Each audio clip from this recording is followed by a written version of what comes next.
Assalamualaikum warahmatullahi wabarakatuh. Perkenalkan, nama saya Welly Agelia dari kelas 10.1. Di sini saya akan menjelaskan materi perkembangan ilmu geografi, aspek ilmu geografi, objek ilmu geografi, konsep ilmu geografi, dan prinsip-prinsip geografi.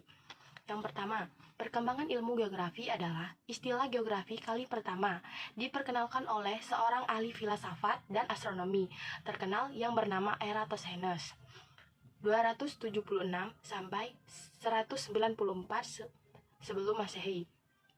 Kata geografi berasal dari bahasa Yunani, geo yang berarti bumi dan grafi yang berarti tulisan atau penjelasan. Dan selanjutnya aspek geografi. Aspek geografi dibagi menjadi dua, yaitu aspek fisik dan aspek sosial. Aspek fisik dalam kajian geografi bisa diartikan secara fisik atau bentuk, dengan kata lain aspek-aspek yang dapat dilihat. Contohnya lingkungan, bebatuan, tanaman, dan hewan. Aspek sosial yang tidak bisa dilihat secara fisik atau bentuk. Contohnya adalah politik, ekonomi, dan budaya. Selanjutnya adalah objek studi geografi. Objek studi geografi terdiri dari objek material dan objek formal. Objek material adalah geosfer, dan arti dari geosfer adalah permukaan bumi. Jadi, segala sesuatu yang di atas permukaan bumi dikaji dalam objek studi geografi material, termasuk flora dan fauna. Objek material geografi merupakan ruang lingkup geosfer, adalah mengenai biosfer, litosfer, hidrosfer, dan troposfer.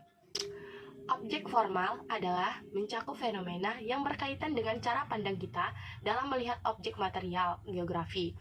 Jadi, intinya adalah cara pandang kita dalam melihat atmosfer, biosfer, litosfer, hidrosfer, dan antroposfer.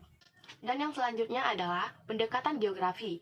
Pendekatan geografi dibagi menjadi tiga, yaitu pendekatan ke ruangan, pendekatan ke lingkungan, dan pendekatan kewilayahan.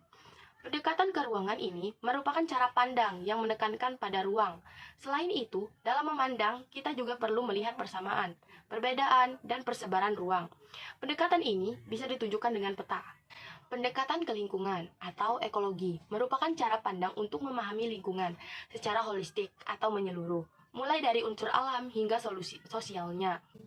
Pendekatan wilayah. Pendekatan wilayah ini merupakan cara pandang yang menggunakan kekuatan, pengetahuan, dan teori. Selain itu, pendekatan ini juga akan melihat bahwa setiap tempat memiliki keunikan, yaitu saling tersebar, saling terhubung, dan saling mempengaruhi. Dan yang terakhir, prinsip geografi. Prinsip geografi adalah tanah litosol, tanah aluvisial, tanah regosol, tanah merah. Penyebaran atau distribusi semua fenomena terbesar tidak merata di permukaan bumi. Dan yang selanjutnya, konsep geografi. Konsep geografi adalah konsep lokasi, konsep jarak, konsep keterjangkauan, konsep pola, konsep morfologi, konsep aglomerasi atau pengelompokan, konsep nilai guna, konsep interaksi atau saling keterjangkauan, konsep diferensiasi area, dan konsep keterkaitan antar ruang. Sekian penjelasan dari saya akhiri. Wassalamualaikum warahmatullahi wabarakatuh.